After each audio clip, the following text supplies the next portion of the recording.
नमस्कार दोस्तों। आज इस वीडियो सेगमेंट में हम लोग अदरक के लाभ के बारे में जानकारी लेंगे।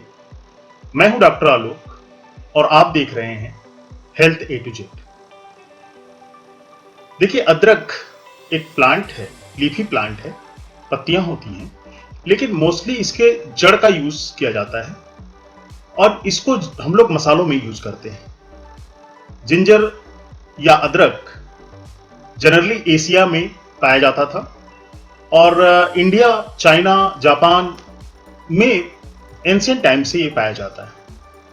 लेकिन अब ये पूरे ऑल ओवर द वर्ल्ड, पूरे संसार में कल्टीवेट किया जाता है, चाहे वो अमेरिका हो, चाहे अफ्रीका हो। जिंजर का जो पार्ट हम खाते हैं, मसालों में यूज करते हैं, उसको राइजोम कहते हैं और इसका जो बॉटनिकल नेम है वो जिंजिबर ऑफिसिनेल है, जिसको हम लोग जिंजर के नाम से जानते हैं। जनरली हम लोग अपने चाय या कॉफी में, फूड में फ्लेवरिंग एजेंट के रूप में अदरक का यूज करते हैं। ये फ्लेवर को बढ़ाता है। इसके क्या क्या हेल्थ बेनिफिट्स हैं, इनको हम लोग समझेंगे। देखिए, पहला इसका हेल्थ बेनिफिट है, ये इन्फेक्शन को कम कर सकता है। तो किसी भी तरह के बैक्टीरियल और वायरल इन्फेक्शन पे इसका बहुत अच्छा इफेक्ट है और ये बैक्टीरियल इन्फेक्शन और वायरल इन्फेक्शन दोनों को कम कर सकता है। अभी रिसेंटली कुछ आर्टिकल्स इसके एंटीवायरल इफेक्ट पे भी आए हैं, जो इवन फ्लू तक के वायरस को किल कर सकता है या उनके इफेक्ट को कम कर सकता है। तो जिंजर बैक्टीरिया के इन्फेक्शन को कम करता है, वायरस के इन्फेक्शन को कम करता है और इसका बहुत अच्छा उपयोग तब होता है जब हम माउथ में या ओरल में, जैसे हमको गम्स में या टीथ में कोई इन्फेक्शन है, तो उस समय इसको दांतों के नीचे दबाने से और धीरे धीरे इनके रसों को चूसने से काफी अच्छा इफेक्ट मिलता है और काफी एंटीबैक्टीरियल इफेक्ट आपको दिखाई देता है। जिंजर नाउजिया यानी मिचली आना जो होता है, अक्सर मिचली आती है, खाने का कुछ मन नहीं करता, वोमिटिंग होने के केसेस में भी अदरक का बहुत अच्छा उपयोग है। जनरली नाउजिया एक कॉमन केस है जब कैंसर का पेशेंट कीमोथेरेपी कराता है। कीमोथेरेपी के दौरान नाउजिया बहुत ही कॉमन होता है, या कभी न कभी किसी पर्सन के केस में नाउजिया बहुत ही कॉमन है। तो नाउजिया के केस अगर होते हैं तो उस केस में आप अदरक का सेवन कर सकते हैं, अदरक के पाउडर का सेवन कर सकते हैं, इनको बॉयल करके इनका पानी पी सकते हैं। तो एंटी इमेटिक इफेक्ट है, ठीक है। तो किसी भी तरह की इमेटोजेनिक स्टिमुलाई हो, उस पर यह काम करेगा। इसमें कुछ एंजाइम्स पाए जाते हैं जो हमारे स्टमक के अंदर अगर कोई गैस बन रही है जिसकी वजह से हमको डिस्कम्फर्ट है, तो उसको भी ठीक करता है।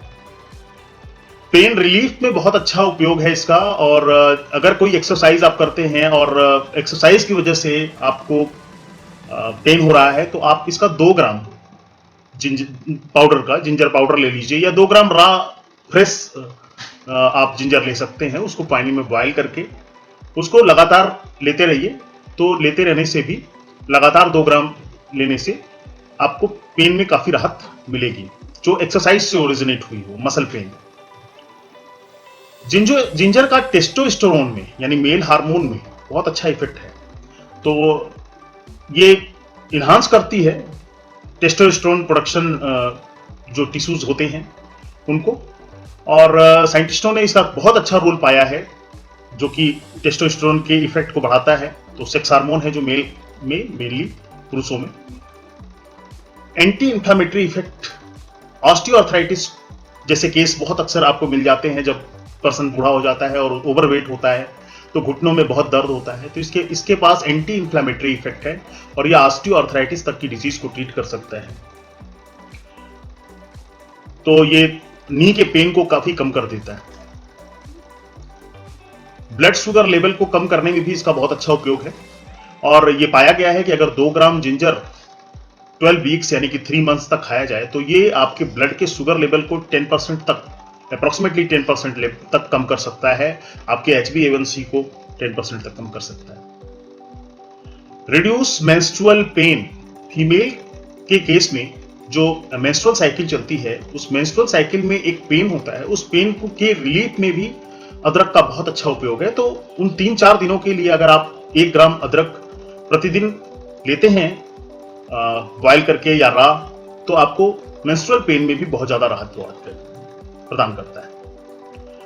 ब्लड में कोलेस्ट्रॉल के लेवल को, यानी कि जो बैड कोलेस्ट्रॉल होते हैं लाइक एलडीएल, वीएलडीएल, उनको कम करता है, जिससे कि हम रिस्क ऑफ हार्ट डिजीज से बच जाते हैं।